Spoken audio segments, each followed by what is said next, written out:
ဒီမှာ five star channel ဆိုရင်ကိုပွေးကြည့်လိုက်ပါဖုန်းနဲ့နှလုံးကိုင်းတာ TV မှာကြည့်မလားအကြံရလွမ်းကန်းအားလုံးကြည့်ရမှာ မော်ပြပန်းပြဆိတ်ရွှင်လန်းစိတ်အားလုံးကြည့်ကြသလားဖုန်းလေးရှင်းမှာထားပိုတတမီမီစိတ်ကျနမတ်အားမင်းတို့ရှင်းမှာက5 star 5 star ဟာရေကစားတဲ့ကရွှေပစိန်ကြီး ရွှေပစိန်ပေးလိုက်တာ ဟဲ့တကယ်တော့ရောက် တကယ် အေးဟုတ်တယ်ကောင်ပြောငါလည်းအဲ့ကောင်ငါမသိငါဖြစ်နေတာကြာပြီအဲ့တန်ကလူကိုလေးကနှစ်ပေါင်း100ကျော်ကန်ကြီးလေကွာငါတို့ကန်ကြီးကလည်းသူကအဆောက်အရှောက်ကလည်းကြီးတယ်ညညပဲငါဖြစ်လို့ရှိရင်ရေကနေတွေ့ရတာလားကိုယ်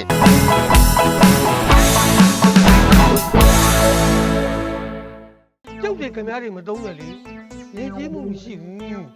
ဟုတ်ကဲ့ပါခင်ဗျားလို့ပြောလေ ရှင်းကြောက်ခမရဘာမို့လို့လဲလို့ခမရဘာမို့လို့လဲ ဒီကံမှာစောင့်တာ အိုးရေတူထီ ရေသူမလင်း ဟဲ့က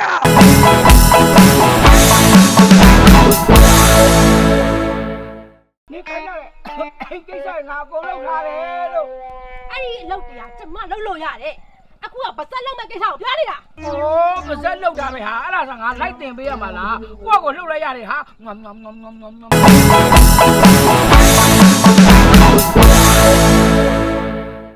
ဘာလဲငါ တော်တကြီးပြေးရမယ်အကြောင်းအရာဖြစ်သွားပြီရွာထဲမှာသိလား ဘာလဲလို့မင်း ဟာဒီတော့ရွာထဲမှာဟိုတောင်းနေပြင်းတော့မြင်ဒါအောင်မသိဘူးကွာအဲ့ဘယ်သိမလဲမြင်ဒီနားမှာလာပြီးကြားလာဘူးနေတဲ့ကိစ္စ ဒီပေါ်လေးဟာကြည့်ဟာခံစားနေတာ ခံစားတဲ့လုံးမနဲ့ခံစားတဲ့လုံးမနဲ့အကျွေးရှင်တွေကလည်းအိမ်မှာရောက်နေတယ်အကုန်လုံးပတ်လေဝိုင်းနေတယ်သိလားသဘောပေါက်လားဒီမှာတယောက်တည်းလာပြီးตายရတယ်ဟိုမှာငါတော့တိုင်ငံရှင်းနေရတာ